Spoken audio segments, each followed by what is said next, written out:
All right. Already August. That's absolutely disgusting. College football being played this month.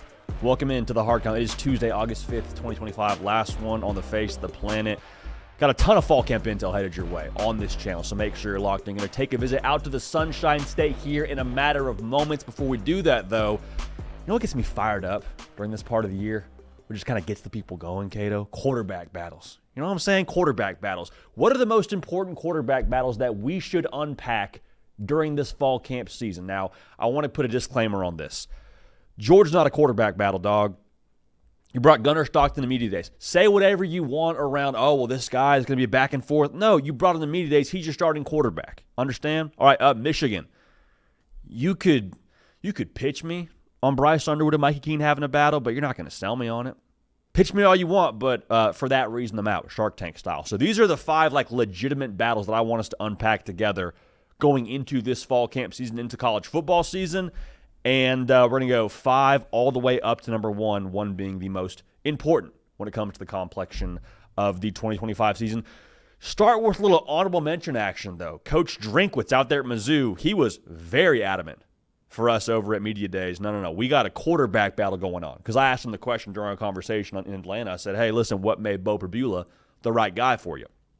And the way that I asked that made it sound like I was saying what made Bo Perbula the right guy to be your starter. What I meant was what made him the right guy for you to go get out of the portal from Penn State. That was the wrong way to phrase that question. He was like, no, it's a battle. Sam Horn, Bo Perbula, going to go at it. The reason why this gets honorable mention for me, if you got a true dude at quarterback out there in Columbia with that schedule, we're cooking. All right, now Brady Cook was obviously a dude for you last year, but if you have it come together a little bit better and you have a true elevator at quarterback like Cook was, Missouri, I don't know. I'm just saying with that schedule, anything is possible. Shout out Jason Tatum. Shout out Kevin Garnett. At number 5, the 5th most important quarterback battle of 2025 in this fall camp season is Colorado for me. Now, this is twofold. One, it's the evolution of Colorado's roster since Deion's gotten there. Just continues to level up, continue to get better since the first year, going into now the third year. Plus the fact that the Big 12 is absolutely, it's impossible to predict. So impossible, in fact, that the folks that are in charge of the preseason Big 12 media poll just packed it up and said, we're not doing it this year. Not getting embarrassed again, having a team that was picked to finish last in the conference go win the whole darn thing in ASU. No, we're done. We're retiring that.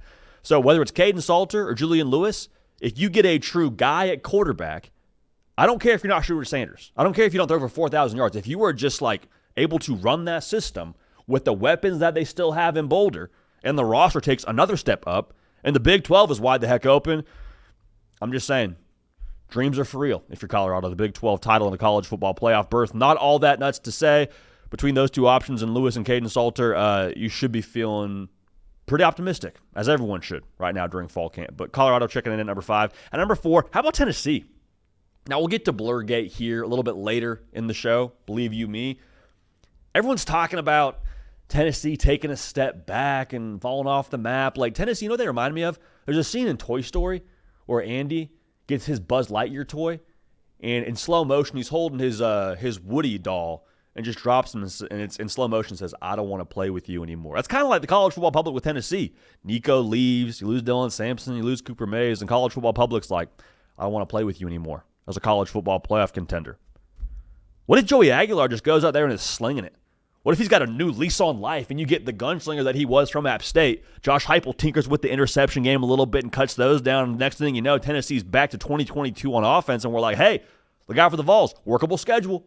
So if it's Merklinger, if it's George McIntyre, if it's Joey Aguilar, whoever it ends up being, they are a true guy, a true plus at quarterback away from being right back in the college football playoff. And at that point, man, give Josh Heupel an extra key to the city. Probably already has one key to the city. Give him an extra key just to give to house guests whenever he wants, whenever they're in town.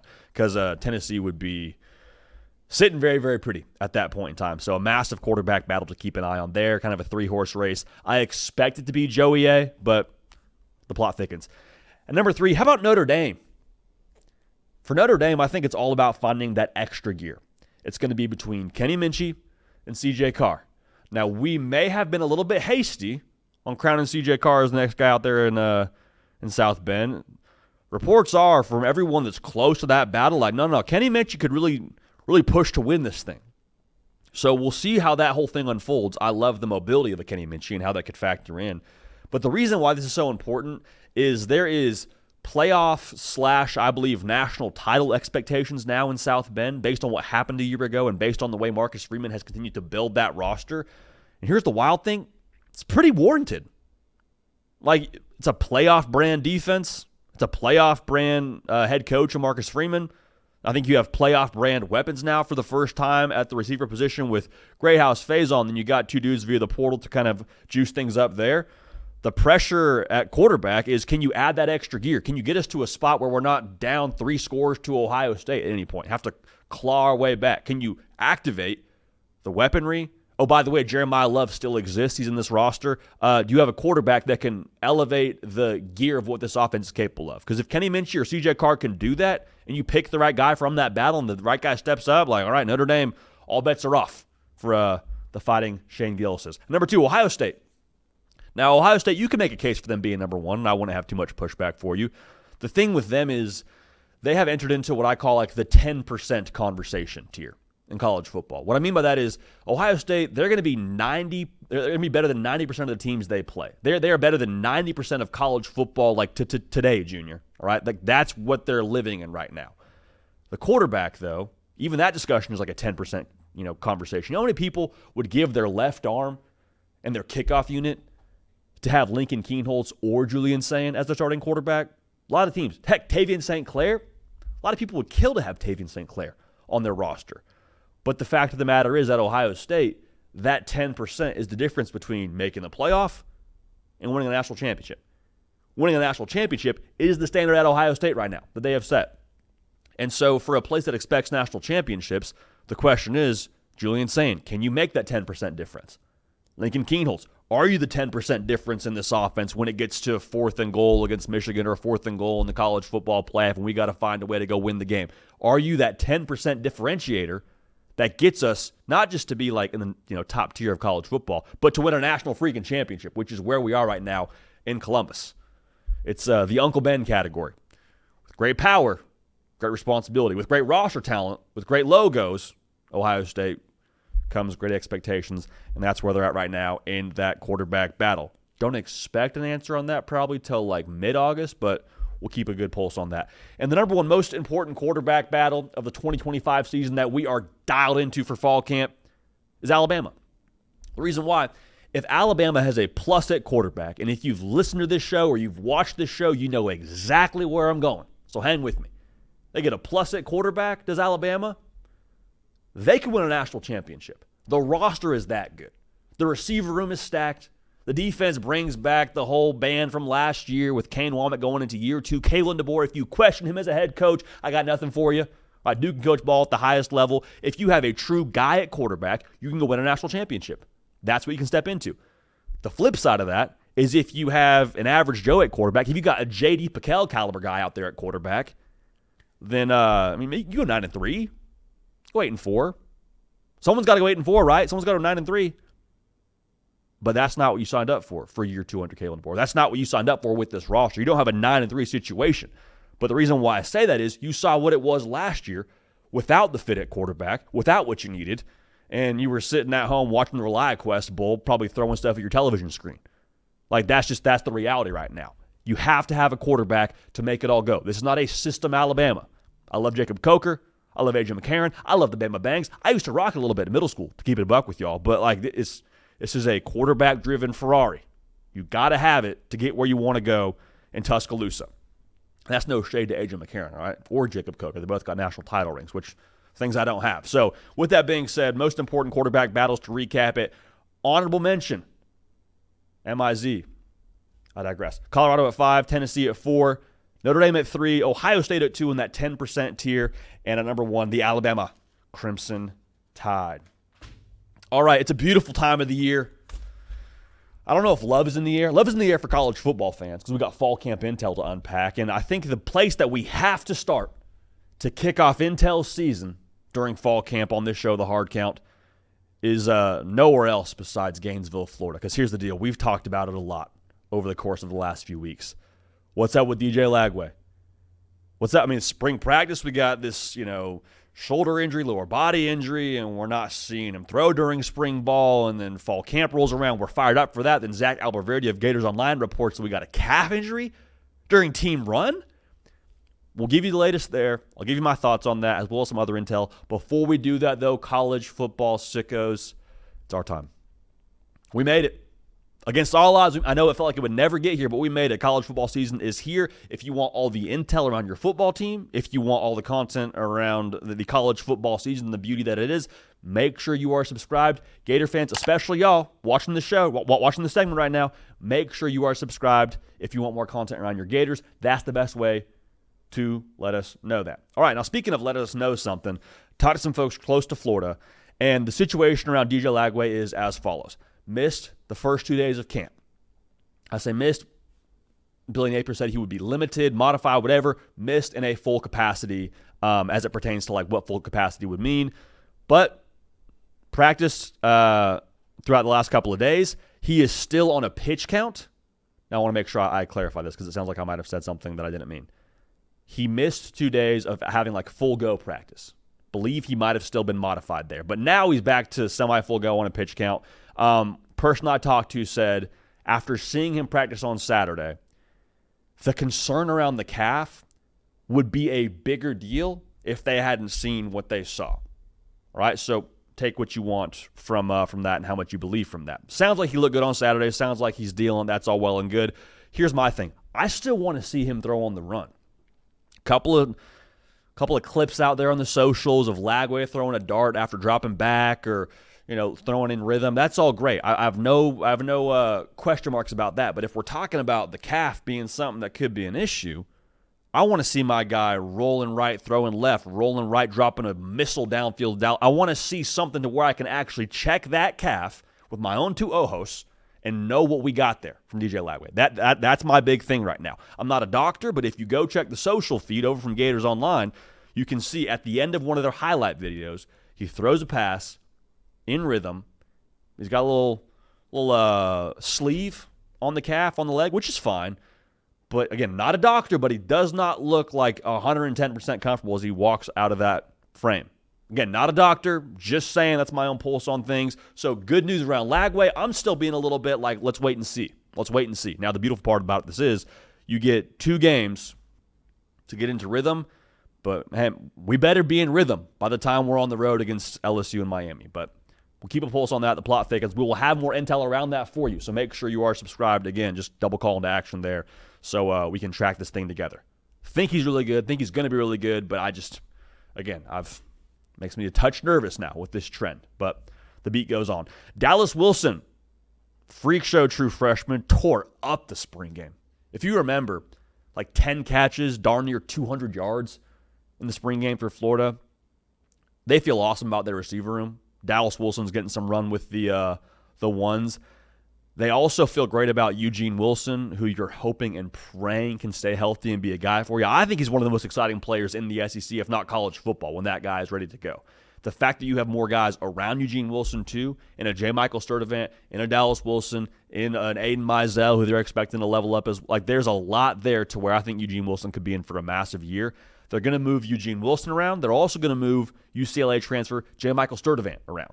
So add some flexibility to the offense, and DJ Lagway should have what he needs when it comes to the weaponry out there in Gainesville. They're excited about the defensive line. It's not just the top end, though. It's the depth in the D-line, which I think is what gets you fired up. Talking to people close to Florida, you start talking about that 2 deep, going into the 3 deep, and you're like, this is what it takes to win in the SEC. Because it is borderline impossible to go wire to wire in that conference with 110% health. It just doesn't really happen. Now, I hope it happens for everyone across college football this year. I hope the injury bug goes extinct, but the reality is with how brutally physical this game is, you're going to need some platoon. So they feel good about that out there at Florida. Jaden Woods is a true freshman edge defender, got some burn with the ones during the spring. Looks like he's going to start, which, you're going to start at edge in the SEC in a deep defensive line. You should feel pretty good about what the guy can potentially do when it's time for him to get rolling. There's a lot of confidence, though, from the top down at Florida. Remember SEC Media Days? We were rolling into Florida's time in Atlanta, and they were going to go, make the rounds on Radio Row. before they hit Radio Row, I think it is zero coincidence that Billy Napier quote tweeted a picture of their schedule that somebody had tweeted out, and he just said the word spot the ball. Take of that as you want. I think that is the attitude from Billy Napier all the way down. From DJ Lagway to Caleb Banks to Eugene. I think that's their edge right now. A subplot that kind of gets lost in the discussion around how tough Florida's schedule actually is. You got 2 games to kind of get this whole thing ramped up, which you didn't have the entire time Billy Napier has been there. Think about the openers Florida's had since Napier was the head coach. Utah, not once but twice, and then Miami. You got to be ready to go by game 1, which isn't the worst thing to have a sense of urgency, but when my quarterback's got a couple of different injuries he's trying to work through or has had to work through from the end of last season to this season, I like that we get LIU. I like that we get USF. Now after that, it's full go. Make no mistake about it. But I do think getting to ease into it just a little bit could be something that gets overlooked with this Florida team. So very, very early on, only a couple practices in, but for Florida, good news around Lagway. I'm being a touch pessimistic, dare I say cautious on that. Want to see more, but overall, good to hear the people around Florida are saying good things about him, and good to hear that they like the depth on the D-line as well as the depth they have in that receiver room. A lot of confidence at Florida right now, man. A lot of confidence. I think a lot of that, too, comes from how they finished last season with wins over LSU, wins over Ole Miss, and wins over Florida State and Tulane, too, to finish out with that hot streak. But regardless, a lot of good stuff over there. Make sure you're locked in to Gators Online for more intel over there. But if you want intel for Miami, what's going on out there in the 305, go get a membership over at CaneSport. Gary Furman and the team doing the Lord's work when it comes to covering everything going on out there with the U. Number one storyline, for us at least on this show, was, hey, what's up with Carson Beck? Because he missed spring practice. A little elbow injury. Report is he is back to 100%. I think Carson Beck, the way that he phrased it was he feels juiced up with his throwing arm. That's a good thing. Offense still building chemistry. Okay, so you get excited about Beck and the talent. You also understand now you missed 15 key practices when it comes to installing the offense. The offense is still building that unspoken language, if you will, of knowing where everyone's going to be if you're the quarterback. Wide receivers, still too early. That's an area of concern, feels a little bit harsh this early in fall camp. Something just to watch. Now, I've said this before. I feel really good about the raw ingredients. I feel great about Keelan Marion, Malachi Tony, Josiah Trader. But they got to do it, dude. They got to do it and make me right, make Mario Cristobal right, make Carson Beck right. Like, you still have to do it because that was a big part of what the offense was a year ago, was you had Xavier Restrepo, Jacoby George. We could name names for a while. You had guys, real dudes now, to go make plays for a Cam Ward that allowed him to go be the number one overall pick in last year's draft. So if you're a Canes fan, you're hearing me say these words out loud, you say, wait a second, we're paying that dude, what, $4 million? And we're not 110% sure about the offense right now? It's fall camp. Deep breath in, deep breath out. It's good for you. It's also just helps you put things in perspective here. This is not abnormal for fall camp, so let's not freak out too much. Cam Ward was generating a different level of buzz, I would say, this time a year ago. But I also talked to somebody close to the program that said, hey, man, I was there during fall camp and saw Cam Ward during one practice throw 3 interceptions. It's not a linear progression, regardless of what social media tells you or these analysts tell you. Like, it takes some time. So Miami offensively, as a passing game, in the take some time phase. Now, when it comes to how they're going to run the football, that is a different story. They feel great about the offensive line. They feel great about the running back room. They think they're 3-4 deep there. They are going to have a different ability this year to at least have the luxury of maybe getting in some more rock fights. Now, I don't think that's their plan, if I know how Miami wants to operate and how Shannon Dawson's going to call the offense. But I was told, do not be shocked if the game against Notre Dame to start the year in Hard Rock is like a Bloody Knuckles kind of situation. You ever played Bloody Knuckles? If you haven't, I wouldn't recommend it. But there's always that psychotic kid during elementary school who wants to play Bloody Knuckles any chance he has like a break during class, which is just like you beat your knuckles against each other until one of them bleeds. That might be Miami, the first game of the year. Hey, Carson Beck, we're still figuring it out. We're still getting him comfortable. We're just going to run power inside zone until we eat your heart out, Notre Dame, and that's going to be how we go. You got a first-year quarterback. We got a first-year quarterback. A first-year starter quarterback, that is, for us in Coral Gables. Bloody Knuckles for the first 3 quarters of this thing until we get it going in the pass game. This is going to put, I think, more of an emphasis on Shannon Dawson as a play caller and how he can adapt his offense with new personnel. Because let's be real here.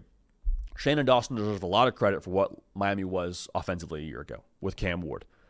The other part of that reality is Cam Ward was the best quarterback arguably in college football last year, okay? How can you adapt when you don't have that? How can you adapt when you have to maybe call a little bit more of a rock fightish, bloody knuckle style of offense?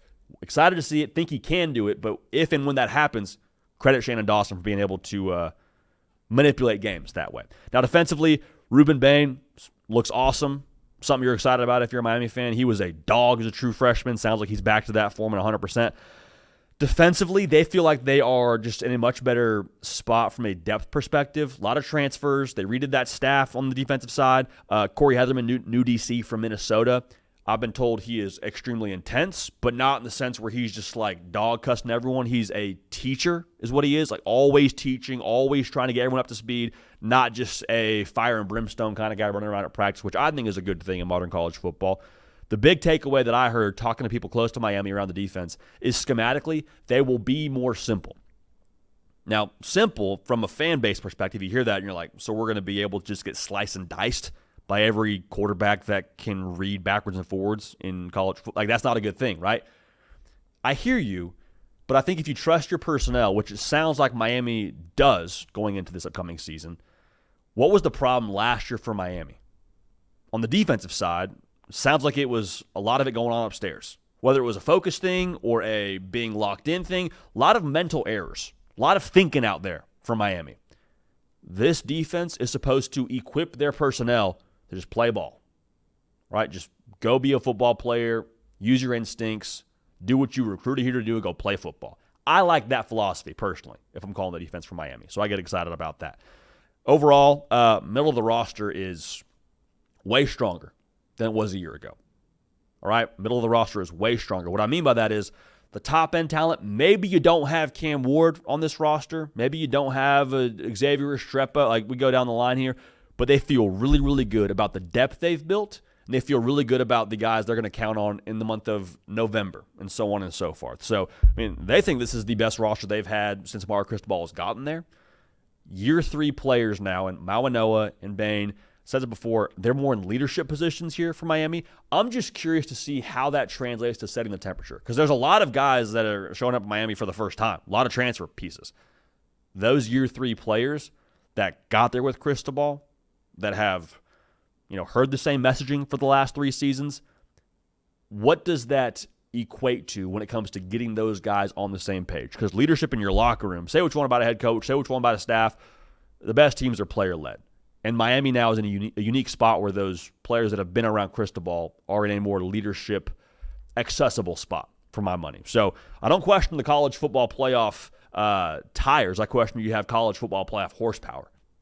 Miami had the opposite of that last year. Do you have the off-road tires to go with horsepower this year?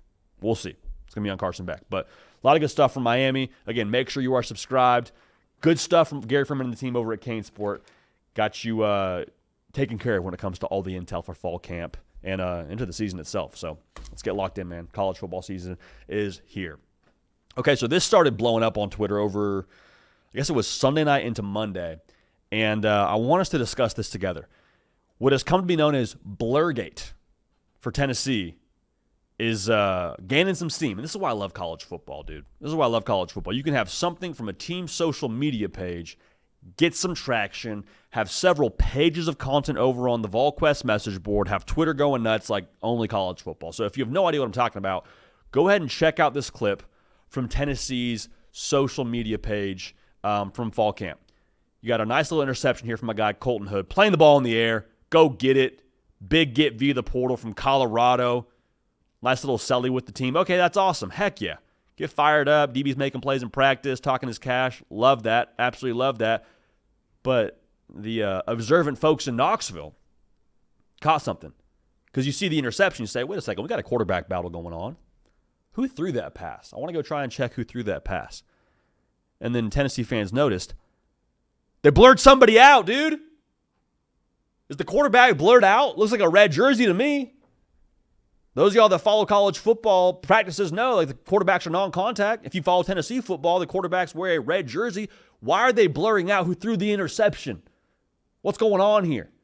And so Blurgate took on a life of its own. Like I said, tons of stuff over on the message boards, people trying to play detective, put 2 and 2 together. I was doing the same thing. I'm like, are we really blurring out who threw that interception? That's where we're at now in college. Is Vol Nation that insane to where we got to blur out who threw that pick? Did some investigative journalism, though. Here on, as y'all know we do. We always commit to the journalism process on the show, The Hard Count. I have it on extremely good authority that the player blurred out in that video is not the quarterback who threw the interception. Rather, it is a player in a non-contact jersey due to injury. Some are suspecting starting tight end Miles Kisselman, that Tennessee just said, you know what, we're just going to blur it out. We don't want attention drawn to our starting tight end being in a red jersey. Allegedly, potentially, all those qualifiers. We're just going to go ahead and red jersey that whole thing. Okay, so if you buy that or not, it's your prerogative. Again, I have that on very good authority. That is what happened during that clip, during that play. Now, let's just go ahead and take it a step further. Let's say that, JD, your sources suck. Your sources are bad. You don't know what you're talking about. You're not a journalist. You got a degree in hotel administration, for goodness sakes. Fair. No pushback. I hear you. Let's play that out. Let's just say they did blur out who threw the pick. Let's say it was Joey Aguilar who threw the pick. He's been on campus for like 37 seconds. It was Jake Merklinger, it's his first time getting this kind of pressure to potentially compete for the starting quarterback job in Knoxville. It's George McIntyre. He was there for 15 practices. If these guys haven't thrown a pick yet through 4 or 5 practices in Knoxville, they're going to eventually do that. Now, whether it makes the socials or not is TBD, but I bet all of these guys have probably thrown an interception at this point in time during Tennessee's fall camp. It's football, dude. It happens. Now, I love that we freak out about it and we overreact to it. Like, that's what I think college football is right now for us at the fan base level in the social media world. But, like, let's understand there's going to be some themes that pop up over the course of fall camp. That's what I think camp season should be about. Whether it's spring practice or fall camp, track the themes. Track the things that are frequent and repeatable and keep showing up on the VolQuest message board from Brent Hubbs, from Austin Price, from Eric Kane. What are people continuing to say? Is it, hey, Joey Aguilar keeps on throwing picks? If it is, okay, we can count that as something that's more and more reliable. Is it, well, hey, Travis Smith looks like he's going to be a baller for you like he was in the spring. He's going to be a big-time contributor in the fall. Okay, let's track that. Things that happen a lot during fall camp, to me, is where you can start, trust it as reliable and something to count on going into the fall at least, until something happens in a real game, then you change your whole perspective. But like the spring themes that we got was Deshaun Bishop, going to be a dude for you at running back. Former walk-on, doubted his whole career, played well when he was able to a season ago or got the opportunity to, and like we're going to count on him this year. The other thing we heard was, hey, young receivers. I mentioned Travis Smith. They're going to count on them this year. Those are the themes that we can actually count on. So we will overreact to some degree to these social media clips. I love that the Tennessee fan base is as dialed in as they are, but let's all just calm down. Let's all understand that even if this is a quarterback throwing a pick, which again, my sources say it is not, it is a player in a non-contact jersey due to injury. They don't want him in the clip like that, but so far, so good. So be it. Let's let it roll for a little bit. Track the themes. Don't get too caught up into a blurgate. But again, only college football, dude, do we get something like this going crazy on social media, crazy on message boards. College football, you're insane. Never change. Never change. Now, speaking of social media clips, if you rocked with us during spring practice season, we had spring propaganda running rampant, and propaganda, not a negative word. In fact, it's a good thing. It's something that we feasted on during spring practice season, just something your social media team posted or someone else posted on the socials that was a clip of someone doing something awesome that we overreacted to. That was propaganda season. Propaganda means you may be able to count on it. It may not be reliable. But we've entered into fall camp now. So it's not fall propaganda. No. It's fall campaigning that's happening right now. And we absolutely love that. Now, Jeremiah Smith is on the campaign trail right now during the fall, a few practices in out there in Columbus. Go ahead and check out this grab from Jeremiah Smith, dude, that the Ohio State social team posted. Just, my man's all over him, one hand between your legs. Give me that. I'll tell you what, I saw this, and seeing this, just one, that's pass interference, 2, ridiculous catch, one hand, no problem. He's built like an absolute Avenger. It made me feel great about the Heisman pick for Jeremiah Smith. That's first off. Second off, if that was College Football 26, the video game, and I was playing defense, I would be launching my controller through the wall because defense is actually in a halfway decent position when the ball arrives. Everything about Jeremiah Smith just falls into the he's not supposed to ... category. Like, he's not supposed to make that catch with the DB all over him with the less than ideal pass. He's not supposed to be 223, 6'3", and be that fast, move like that, have that hand-eye coordination. He's not supposed to have the year he had last year as a true freshman in college football. He's not supposed to be the go-to guy when it is third and long in the national title game against Notre Dame as a true freshman. Again, but like all these things are just rule breakers to once again prove dude's generational. You don't say that because of the clip. You get that reaffirmed because of that clip, because he stacked clips like that on top of each other since he arrived in Columbus as an early enrollee freshman. But like, okay, check that box, verifiable. Jeremiah Smith, yet again, going to be an absolute psychopath. Got to thinking, though, when you watch that clip, plays like that, on one hand, should instill a little bit more confidence that the floor is only so low for whoever you have at quarterback. Whether it's Keenholz, whether it's Sayin, whoever wins that job, more power to you. But the raw talent they both come in with, I mean, we've talked about Lincoln Keenholz being a freakish athlete in his own right. Dude's windmill dunking as a high schooler from like South Dakota. God bless him. Julian Sayin, 5-star guy, most accurate quarterback in his cycle. That included DJ Lagway. The raw talent part of it, it's only so low. But when you have Jeremiah Smith throw the football to, like, the margin for error is much wider than it would be anywhere else. Like, yeah, you're throwing the ball to freaking Batman, dude. Yeah, you're going to be okay when you put the ball up for him. Like, that wasn't even a great pass, but guess what? 1st and 10, Ohio State, because Jeremiah Smith does Jeremiah Smith things. So, on one hand, you're like, whoever we play, you'll be in good shape. And that much is true. I didn't mention all the other weapons they have to get the football to in that offense, which is another discussion we could have. But as I watched that clip, and I was prepping last night, close to like midnight, baby's asleep, my wife's asleep, and I'm getting a little bit philosophical upstairs. Like, the longer the night goes and I'm doing prep, the weirder I get. So this is kind of a thought that birthed from that.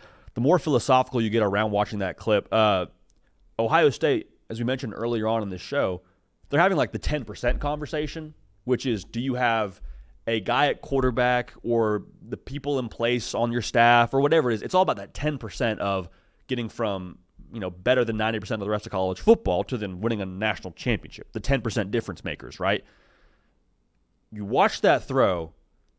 Kid, if we could pull that clip up one more time, if that's a 10% better throw, we're not talking about a first down. We're talking about a freaking touchdown, man. Because Jeremiah Smith, from what I can gather, has some separation there. Now, it's one rep. It's fall camp. We're taking a lot from a little here. That's kind of what fall campaigning is all about. But I'm just saying, I would argue it's actually even more important, based on that clip, to have a true dude at quarterback you can count on, to where we're not just asking Jeremiah Smith to go bail us out every other play. We're like, no. Put it outside, away from the DB, close to the hash mark, let him catch it and run, and like, we're striking at the band. We got 7 points on the board. We're not even thinking about what we're calling for 1st and 10. If we want to go CJ Donaldson or go quick game, like, we're talking about touchdowns. And again, it's nitpicky. Maybe this is a fool's errand to even have the discussion, but I think that play in itself, to me, is a really good microcosm of what Ohio State has in front of them. You're freakishly talented. Nobody's holding a candle to Jeremiah Smith. I think Bruce Feldman put out his freaks list the other day. Number 1, Jeremiah Smith, surprising nobody. You're super talented. Do you have someone at quarterback that can make those 10% differences to win a national championship? That is what's about for Ohio State. So, Jeremiah Smith, hot on the campaign trail. We love to see it. Vibes are immaculate in Columbus, as they should be. They will have every opportunity to repeat. But that 10%, will it make the difference? The plot thickens. But yeah, Jeremiah Smith is still a freak show. Surprise, surprise. The fall campaign trail taking us out to Auburn, Alabama. Now, this is one we put in the show, and we hesitated to put it in the show because it's got a propaganda feel to it. One-on-one, Eric Singleton getting some reps in the red zone here. Take a look at Auburn Fall Camp. It's one-on-one, man coverage, corner route, separation like oil and water, fingertip grab, slow motion, good look, creative team. Give me that. Mouthpiece out.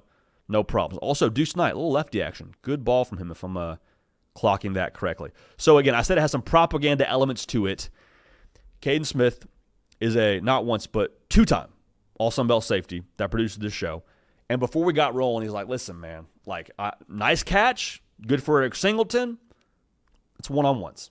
And even myself, as a former offensive player, one-on-ones 11 times out of 10 favor the offensive side of the football. So it's not so impressive that he got open. It's more so the things that it got me thinking about when you watch that clip. Because the propaganda elements are obvious, like I just said.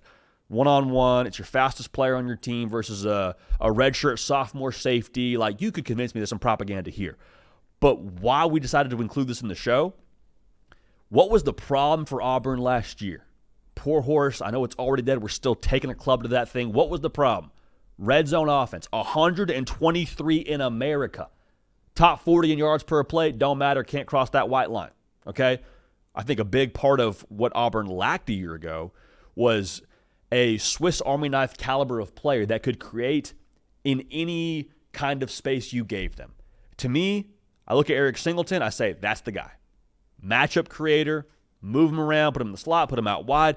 You get him man-to-man coverage, he's going to be a guy that makes a play for you. So the other part as to why I thought this was relevant to put into this show, why that clip I think holds some weight, you're going to see some man-to-man coverage on the goal line. Like you're going to see some man-to-man coverage in the low to high red in a corner route where you got to go win and create separation for your quarterback to get a football to you. That's not a super unrealistic picture as to what could happen in the game. Now, will there be other guys on the field? Like, yeah, defense gets 11 guys too. So going to be a rush to deal with. Quarterback got to find Singleton. You got to still separate like that after a long drive. All that is true. But just seeing that in a snapshot got me thinking, Auburn has not had a dude like Eric Singleton since Hugh Freeze got there. And the way they're going to use him, I think will be similar to that rep you just saw. And I think the result you just saw is cause for excitement. And here's the thing, man. Auburn's done renovating the house. That is the Auburn roster. They're done with that. Laid the foundation, knocked at all the walls, dug up a couple holes for a nice little pool. Like, you've done all those things to try and put Auburn into the neighborhood they belong in the SEC.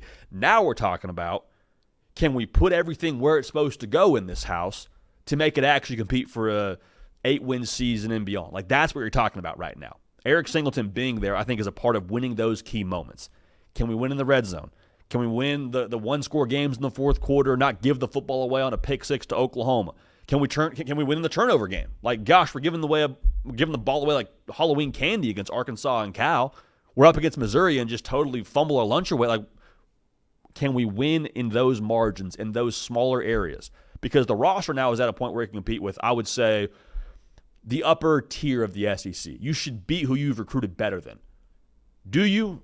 Remains to be seen. But Eric Singleton, winning moments like that, a lot from little here, I understand, but that's what gets me fired up for what Auburn could be offensively here in 2025. So good to see Eric Singleton on the campaign trail. More power to him. More power to the Auburn offense. Should be a good time here in 2025 on the Plains. Let's do a couple of quick hits, though, from the campaign trail here. I don't want to spend quite as much time as we just did on both those clips, but a couple others that deserve some attention. Starting out there in Boulder, Colorado, Omarion Miller. Remember him from the USC game? Just absolutely did ridiculous numbers. I mean, pretty much did whatever he wanted. Look at this here. Over the shoulder. Give me that. Not even over the shoulder, looking over his own shoulder, catching the football like you would a hitch route. Bottom line, Colorado, yeah, you lost Travis Hunter. That's true.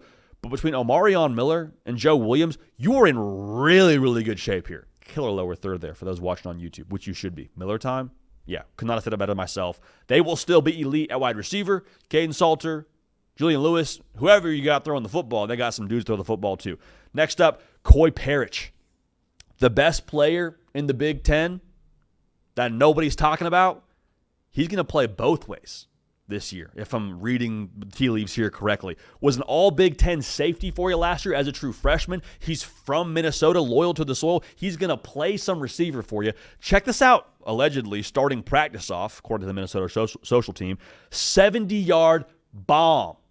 Go get it with the split jersey to signify I play offense and I play defense. I win my post route. Take a dip in the koi pond, baby. Big fish going swimming. I love that little celebration. Would have liked to see him score. Neither here nor there. Y'all, he should, by recruiting metrics, by recruiting trends, he should not be at Minnesota. Guy had offers from way bigger schools, including Ohio State, was the MVP of the All-American game. He is going to be a dog for them this year. Now, I don't know if he'll win the Heisman and have Travis Hunter level production, but if you get a chance to watch some Minnesota football this year, Coy Parrish is must-see TV. That clip fires me up. fires me up, man. So go ahead and keep an eye on the Gophers this year. The Gophers. Wrote a boat. Let's go out to Big 12 country. Avery Johnson. I guess we can go back to Big 12 country now from Colorado. Avery Johnson dealing to Jaron Tibbs. Little full extension. Go ahead and check this out. Stand and deliver. Diagnosed like a doctor, deliver like a midwife. Jaron Tibbs coming down with it. After a further review, we're going to go ahead and say the call on the field stance is a touchdown. Avery Johnson having a connection like this. We'll see if it translates. But I like the spot. Only his guy can go get it. I like the connection there in the end zone. I mean, Kansas State, number 68 a year ago in America in yards per pass. Number 78 in pass yards per game in America.